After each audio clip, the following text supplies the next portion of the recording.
The scalpel hovered inches above the patient's open chest when Edward's voice cut through the sterile hum of the operating room like a second blade. "I'm gay," he said, the words ringing clear and final over the monitors. "And I've been hiding it for 10 years while I saved lives in this hospital." For one frozen second, nobody moved. The anesthesiologist's hand paused mid-adjustment. The scrub nurse dropped a clamp with a metallic clatter. Dr. Margaret Klein, chief of surgery and Edward's direct superior, stared at him from behind her mask, her eyes wide with disbelief. Edward kept his focus on the incision, steadying his grip as if the confession had cost him nothing. But inside, his heart hammered so hard he could feel it in his fingertips. The patient on the table was a 17-year-old boy whose aorta had torn in a car wreck.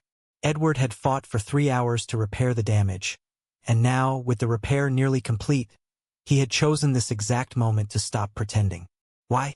Because the boy's mother had begged him in the hallway earlier, whispering that her son was terrified of doctors who didn't understand kids like him. The words had struck Edward like a diagnosis he could no longer ignore. "Dr. Hargrove," Margaret hissed through her mask, "finish the procedure. We will discuss this later." Edward nodded once, calm on the outside, and resumed suturing. But the damage was already done. By the time the boy was wheeled to recovery, the news had traveled faster than any code blue. Phones buzzed in the nurse's station. Residents whispered in the break room. Someone had even recorded the moment on a phone hidden in a pocket. Edward knew it would be everywhere by morning. He stripped off his gloves in the scrub sink, the hot water scalding his skin. Bryan was waiting outside their doors, arms crossed, face pale under the fluorescent lights. Bryan worked as a surgical resident on the same floor. They had kept their relationship hidden for 14 months, stealing glances in elevators and quiet kisses in the parking garage after midnight shifts.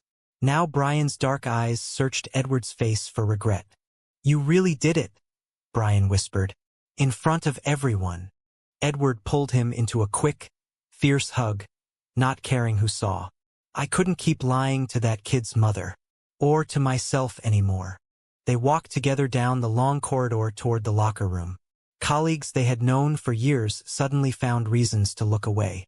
A veteran nurse who had trained Edward as an intern muttered something under her breath that sounded like unprofessional. Edward's shoulders stayed straight, but his stomach twisted. He had just lit a match inside the most conservative teaching hospital in Chicago. Back in the on-call room, Edward sank onto the narrow bed while Bryan locked the door. "The hospital board meets in 2 hours," Bryan said quietly. "They're already calling it a distraction during a live teaching case." Edward closed his eyes. "Let them. I've spent my whole career being the perfect surgeon so no one would look too closely. Today I chose to be a whole person instead." Bryan sat beside him, their fingers lacing together. "I'm proud of you." Terrified, but proud. Outside the window, the Chicago skyline glittered under a late afternoon sun. Edward had grown up in a small town in Indiana where Sunday sermons still called homosexuality a sin. His father, a retired pastor, still sent Bible verses every Christmas. His mother texted heart emojis but never asked about his personal life. Edward had built walls so high that even Bryan had taken months to climb them. Now those walls were rubble, and the world was about to walk straight through the debris. His phone vibrated. A text from Margaret. "My office. Now." Edward stood, kissed Bryan's forehead, and walked out to face whatever came next. The first domino had fallen. He had no idea how many more would follow. In the chief's office, Margaret didn't offer him a seat. "You just compromised a teaching procedure in front of 3 residents and a visiting surgeon from Johns Hopkins. Do you understand the liability?" "I understand. I finally told the truth," Edward answered. Margaret rubbed her temples. "The board wants an emergency meeting. Parents of patients are already calling. One mother said she doesn't want someone like you treating her daughter. This isn't 1995, Edward, but in this building it might as well be." He met her gaze without flinching. "Then maybe this building needs to change." She sighed, suddenly looking older than her 58 years. "You've always been my best surgeon." Don't make me choose between you and the hospital's reputation. The meeting ended with no resolution, only a warning. Edward walked back to the locker room feeling lighter than he had in years. The fear was still there, sharp and electric, but beneath it burned something new: certainty. For the first time, the man in the mirror matched the man inside. That night, in Bryan's small apartment overlooking the river, they sat on the fire escape sharing a bottle of cheap red wine. Bryan traced the scar on Edward's knuckles from a childhood accident. "Your family is going to hear about this." "I know," Edward said softly. "I'm ready." Bryan leaned his head on Edward's shoulder. "Whatever happens tomorrow, we face it together." The city lights reflected on the water like scattered stars. Edward closed his eyes and breathed in the cool night air. The shift that had started like any other had become the dividing line of his life. He had no idea that across town, hospital administrators were already drafting statements, and that his father's phone was about to ring with news that would shatter decades of silence. But right now, with Bryan's steady heartbeat against his side, Edward felt something he hadn't felt since medical school: hope. Morning rounds felt like walking through a minefield. Residents who used to joke with Edward now studied their clipboards with unnatural focus. A few offered tight smiles. Most avoided eye contact entirely. In the ICU, the boy from yesterday's surgery was stable and awake. His mother gripped Edward's hand with both of hers. "Thank you for saving him," she whispered. "And for what you said. My son, he needed to hear that someone like him can be a hero too." Her words carried Edward through the next hours. But the hospital's response came faster than he expected. At 10:17 a.m., an all-staff email arrived from the chief medical officer. "Policy reminder. Personal disclosures during patient care are inappropriate and will be reviewed." No names, but everyone knew. In the cafeteria, Bryan slid into the seat across from Edward with 2 coffees. "Social media is blowing up. Someone posted the audio. It's everywhere." Edward opened his phone. The clip had already reached 200,000 views. Comments ranged from supportive rainbow emojis to vicious slurs. One verified account belonging to a local conservative commentator called it the final proof that woke ideology has infected medicine. Bryan's hand found his under the table. "Ignore them. We knew this would happen." But Edward couldn't ignore the text from his younger sister. "Dad saw the video. He's on his way to Chicago. Mom's crying." The rest of the day blurred into meetings.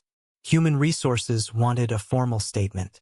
Risk Management demanded documentation of every case he had touched in the past year. Margaret pulled him aside in the stairwell. "The board is considering a leave of absence. They're calling it administrative review. I fought for you, but votes are votes." That evening, Edward and Bryan drove to a quiet park by the lake. They sat on a bench watching sailboats drift across the water. Bryan spoke first. "I've been thinking about my own family. My parents still believe I'll meet the right girl someday. This is going to force that conversation too." Edward nodded.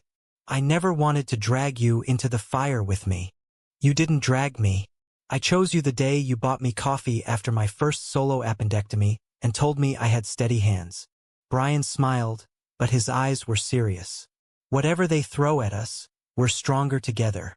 The next morning, Edward's father arrived unannounced at the hospital entrance.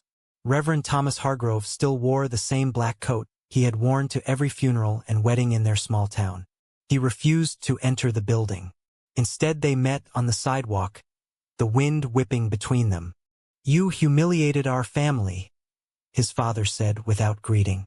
"On the internet, for the whole world to see." "I saved a boy's life and told the truth," Edward answered. "Which part humiliates you?" His father's jaw tightened. "The part where my son chooses sin over everything we taught him." Edward felt the old shame rise, but he pushed it down. "I'm not choosing sin. I'm choosing honesty. I love Bryan. He makes me a better doctor and a better man. If that's sin to you, then I guess we disagree on God's definition of love." For a long moment his father stared at him, eyes glistening. Then he turned and walked away without another word. Edward watched him go, chest aching, but he didn't call him back.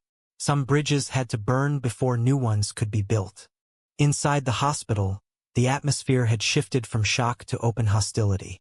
A senior orthopedic surgeon canceled a joint case, citing philosophical differences. 2 nurses requested reassignment from Edward's service. Bryan overheard a group of residents in the lounge joking that the gay guy would probably sue if anyone looked at him wrong. Bryan confronted them calmly, but the damage was done. That night, Edward lay awake beside Bryan, staring at the ceiling. Maybe I was selfish. Maybe I should have waited until after the accreditation review. Bryan rolled over, cupping Edward's face. You were brave, and bravery always looks selfish to people who benefit from your silence. The following week brought the first real blow. The hospital foundation announced that 2 major donors had withdrawn 7-figure pledges after the video went viral. The board called an emergency session. Margaret texted Edward, "They want you in the room." Edward walked into the mahogany-paneled boardroom wearing the same blue scrubs he had worn the day he came out. 14 faces stared back at him. The chairman, a retired CEO with a reputation for ruthlessness, spoke first. "Dr. Hargrove, your actions have cost this institution nearly $2 million in lost funding and counting. We respect your right to live your life, but we have a responsibility to our patients, our staff, and our donors." Edward kept his voice even. "And I have a responsibility to be honest with the people whose lives I hold in my hands. If honesty costs money, perhaps the problem isn't the honesty." A tense silence followed. Then Margaret spoke up, surprising everyone. "I've reviewed every case Edward has handled in the last 5 years. His outcomes are among the best in the country. If we punish excellence because of who he loves, what message are we sending to every LGBTQ resident watching?" Her words hung in the air. For the first time, Edward saw a crack in the board's united front. But the chairman simply nodded once. "We will deliberate. You will remain on administrative leave pending our decision." Outside the room, Bryan waited. They walked to the parking garage in silence. When they reached Bryan's car, Edward finally spoke. "They're going to fire me." Bryan started the engine. "Then we'll find another hospital, or start our own clinic. But you're not going back into any closet. Not for them. Not for anyone." As they drove across the city, Edward watched the skyscrapers slide past and realized something profound. The hospital that had once felt like home now felt like a cage he had willingly entered. Maybe the devastating price wasn't being paid by the hospital alone. Maybe he was paying it too, but in a currency far more valuable, his own freedom. The leave of absence became official on a gray Thursday morning. Edward received the email while making breakfast for Bryan. Effective immediately, you are relieved of all clinical duties pending full investigation. He read it twice, then set the phone face down on the counter. Bryan wrapped his arms around him from behind. "We knew this was coming. Now we fight it." They spent the day turning their apartment into a makeshift war room. Bryan printed every policy on workplace discrimination he could find. Edward called the hospital's ethics committee and requested a formal hearing. By evening, they had a growing folder of supportive messages from former patients, colleagues who had stayed quiet but now spoke up, and even one anonymous board member who believed the donor's withdrawal was an overreaction.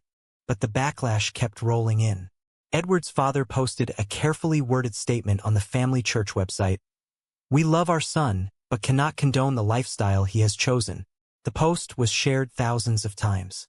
Edward's mother called, voice trembling.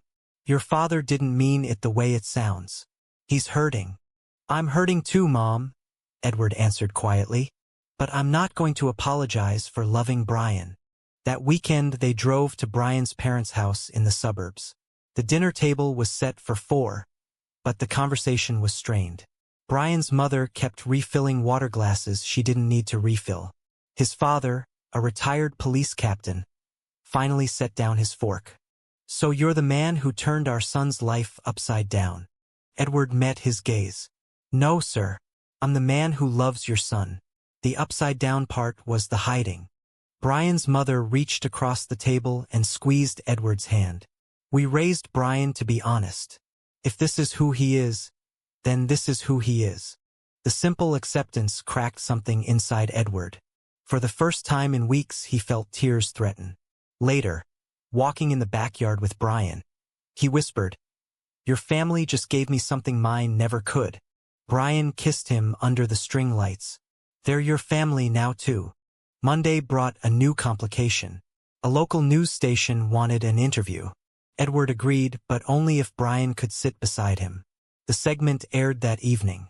Edward spoke calmly about the moment in the OR, about the patient who needed to see someone like him succeed, about the cost of silence. Bryan spoke about the fear of losing Edward's career and the pride in standing beside him anyway. The interview exploded online. Support poured in from medical organizations, LGBTQ advocacy groups, and even a few celebrities. But so did death threats. One email to the hospital threatened to bomb the OR if the gay doctor returned. Security was increased. Edward and Bryan moved to a hotel for a few nights just to be safe. Inside the hospital, fractures were deepening. Several residents filed a petition demanding Edward's reinstatement, citing a toxic culture of silence. Others circulated a counterpetition claiming his actions had politicized patient care. Margaret found herself caught in the middle, defending Edward in one meeting and calming angry donors in the next. One night Edward sat on the hotel balcony overlooking the river, phone in hand. He reread messages from his sister. Dad cried after the interview. He won't admit it, but he watched the whole thing. Edward typed a reply he never sent. "Tell him I still love him. The door is open." Bryan joined him, handing over a cup of tea. "The ethics committee hearing is next week. We have 23 character statements. Even the boy's mother wrote one." Edward leaned back, letting the city sounds wash over him. "Win or lose, I'm done measuring my worth by a hospital badge. I want to build something better. With you." Bryan smiled. "Then let's build it." The next morning they met with a lawyer specializing in employment discrimination. She listened to the entire story, took notes, and finally said, "We have a strong case, but lawsuits are long and ugly. Are you prepared for that?" Edward looked at Bryan, then back at her. "I spent 10 years preparing for this moment without knowing it. Yes, we're ready." As they left the law office, Edward felt the weight on his chest lighten another notch. The hospital might fire him. His father might never fully accept him.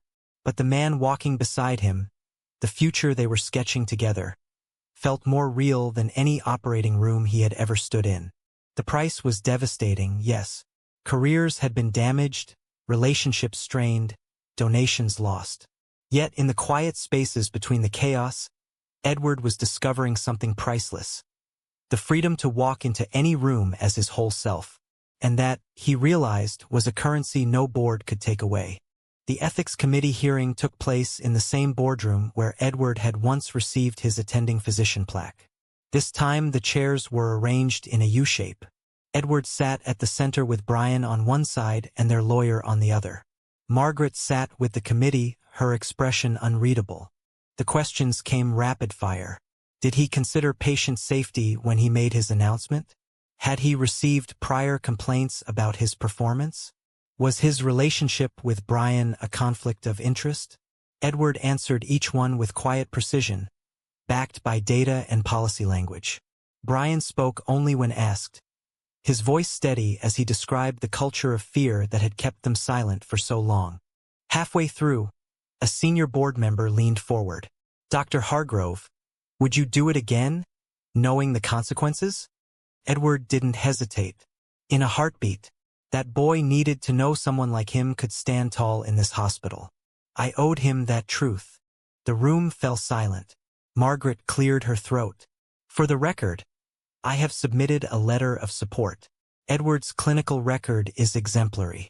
The real failure here is ours, not his." The committee recessed for deliberation. Edward and Bryan waited in the hallway, fingers intertwined. An hour later the door opened. The chairman emerged, face tight. "We have decided to reinstate you with a formal warning and mandatory sensitivity training for the entire surgical department. The investigation into donor losses will continue separately." It wasn't a full victory, but it was something. Edward exhaled for what felt like the first time in weeks. Outside, reporters waited. Edward gave a brief statement. "I'm grateful to return to my patients. I hope this hospital becomes safer for every doctor, nurse, and resident who wants to live honestly." That night, they celebrated quietly with takeout and a movie. But the celebration was short-lived. 2 days later, Edward received a certified letter from the hospital foundation. The 7-figure donors had conditioned their return on his permanent removal from the pediatric cardiac team. The board had voted 7-6 to comply. Margaret called him at home. "I'm sorry. I fought until the last vote. They're moving you to general surgery. Lower profile, same pay. Take it or leave it." Edward stared at the letter. "They're punishing the wrong person." Bryan read the letter over his shoulder. "This is retaliation, plain and simple. We fight." The lawyer agreed. They filed a formal complaint with the state medical board and the EOC. The hospital's legal team responded within 48 hours, offering a quiet settlement. 6 months' salary and a neutral reference if Edward resigned voluntarily. Edward refused. The tension inside the hospital thickened. On his first day back in general surgery, Edward walked into the OR to find a rainbow sticker taped to his locker. Another had been scratched off. Small acts of solidarity and sabotage appeared daily. A nurse brought him coffee with a note. "We've got your back." A resident requested transfer off his service. Bryan faced his own battles. During morning rounds, a senior attending made a pointed remark about special treatment for certain relationships. Bryan confronted him privately afterward. The attending apologized, but the damage to Bryan's reputation lingered. One evening, Edward came home to find Bryan on the couch, staring at his phone. "My program director suggested I consider another residency. Said the optics are difficult." Edward sat beside him. "We can move. There are hospitals in California, New York, Seattle. Places that actually celebrate doctors like us." Bryan looked up, eyes fierce. "I don't want to run. I want to make this place better." Edward pulled him close. "Then we stay and fight. Together." The weeks that followed tested that promise. Edward's father sent a single text. "Proud of the doctor.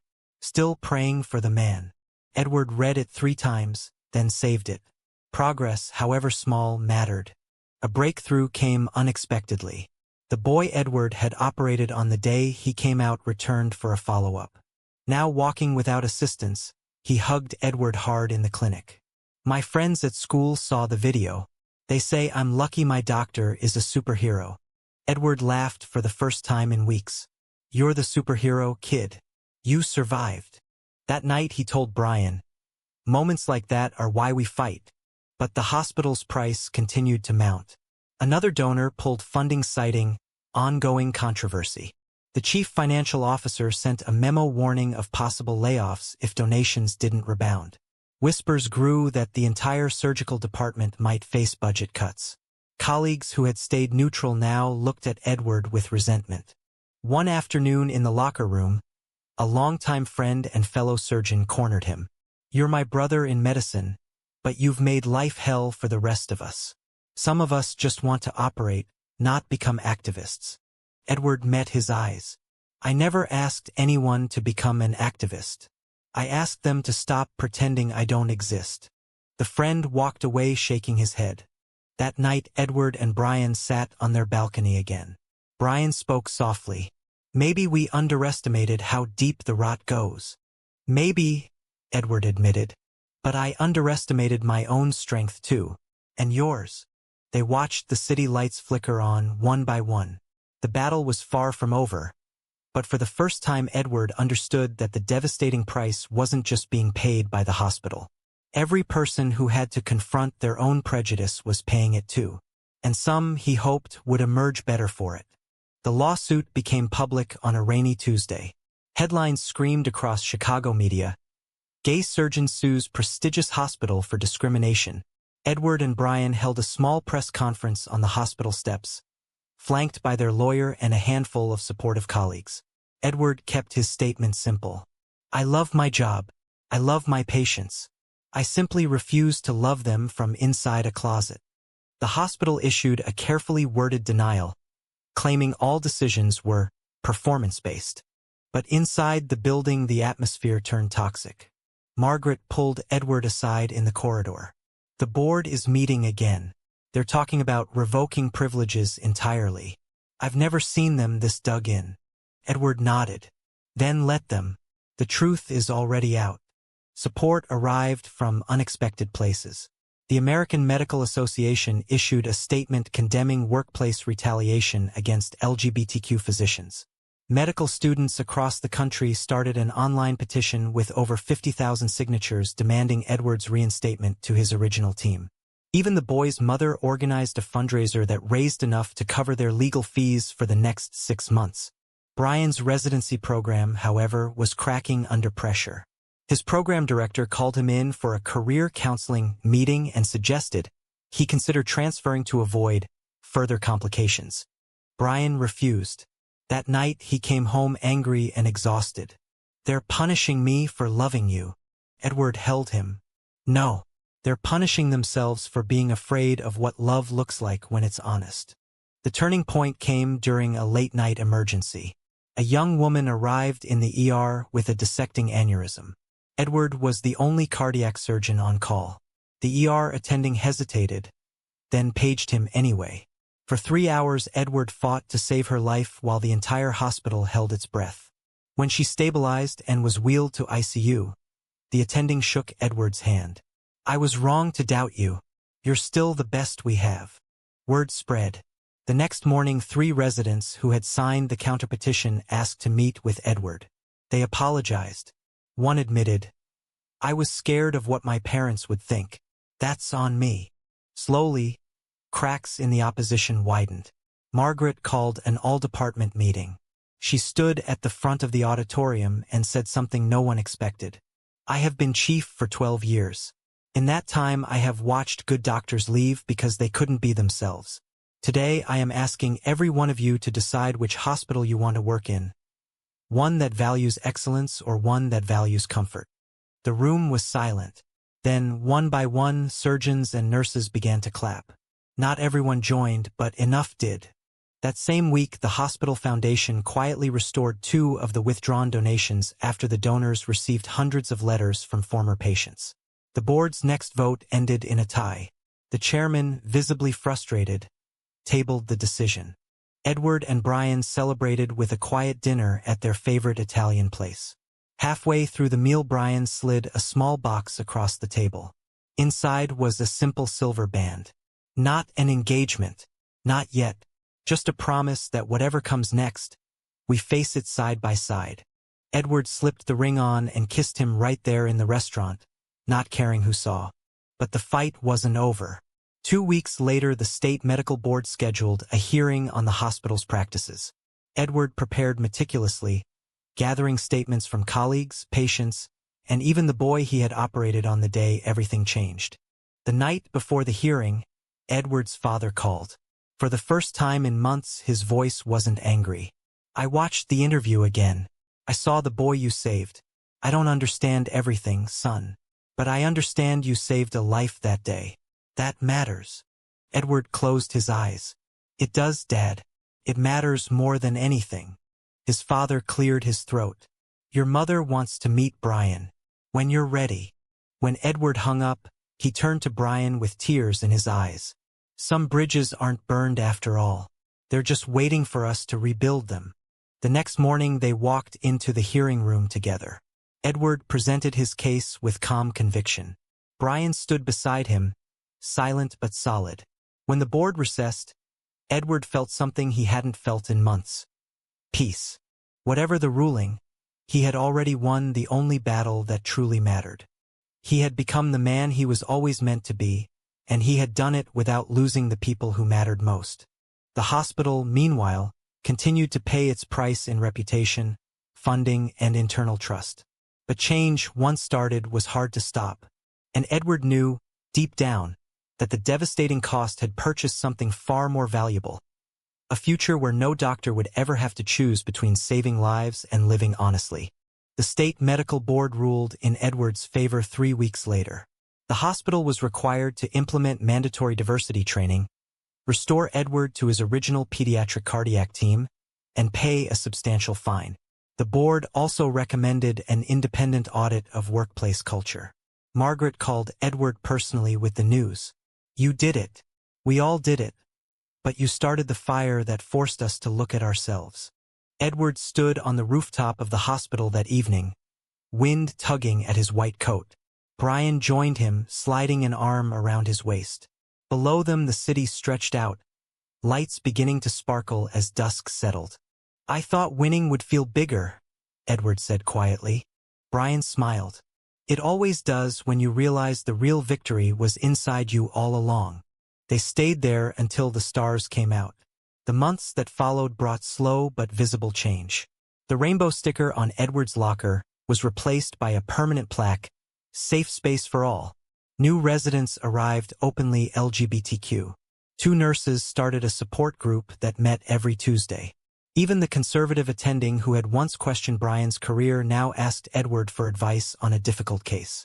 Edward's family healing was slower. His mother visited Chicago that spring. She hugged Bryan tightly and cried when she saw how happy her son was. His father still sent Bible verses, but now he added a postscript, "Love you anyway." Edward saved everyone. One warm Saturday in June, Edward and Bryan stood on the same fire escape where their journey had deepened months earlier. Bryan turned to him, eyes shining. "Marry me?" Edward laughed through sudden tears. "Yes, 1,000 times yes." They married the following spring in a small ceremony by the lake. The boy Edward had saved that fateful day served as ring-bearer. Margaret gave a toast that made everyone laugh and cry. Edward's mother sat beside Bryan's parents, all of them smiling, looking out at the faces of friends, colleagues, and family who had walked through fire with them. Edward felt the last piece of his heart click into place. The hospital had paid a devastating price, but every dollar lost, every reputation bruised, every donor who walked away had bought something priceless. A medical community that was finally learning to value the whole doctor, not just the scalpel in their hand. Years later, when new residents asked Edward how he had found the courage to speak up that day in the OR, he always gave the same answer.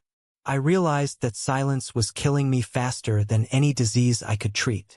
So I chose life, my life, and in doing so, I helped this hospital choose a better one too."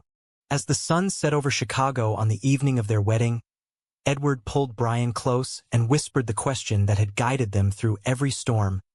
"Was it worth it?" Bryan kissed him softly and answered without hesitation.